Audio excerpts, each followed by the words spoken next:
Guys, welcome back to my channel. Nandito tayo ngayon sa Trino Mall. Dito lang yan sa Quezon City. Sa mga puntungan dito, napakaraming sale nila ngayon dito. Kaya naman kanya-kanyang pili yung mga customer dito kasi sobrang daming sale. At doon mga pala ng Trino Mall.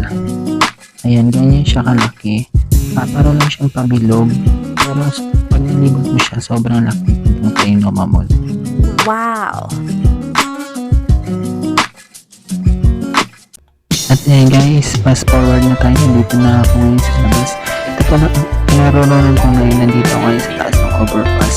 Kitang-kita mo talaga yung kabuuan ng Trino Mall. Kaya ayan, natataas talaga ng building.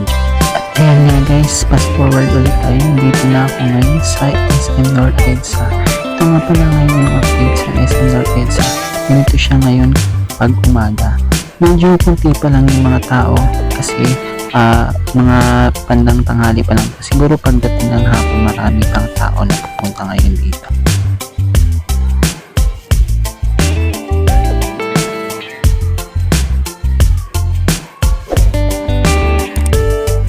At ayan guys, nandito ako ngayon sa Sky Garden dito sa SNR. Kitang-kita mo yung mga building dito sa Sky Garden.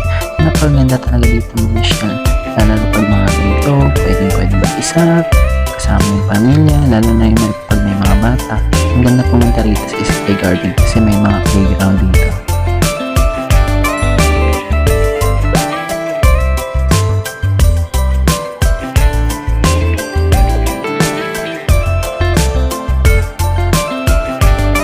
At ayun, naglalakad na nga ako papunta rin sa dulo. Lilibutin ko ngayon yung SM North EDSA. Try natin kung saan tayo makakarating. Kaya naman tara, let's go.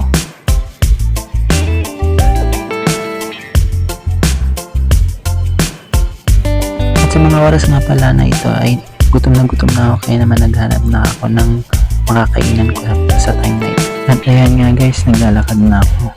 Sa time na ito naghahanap na talaga ako ng makakainan ko kasi gutom na ako.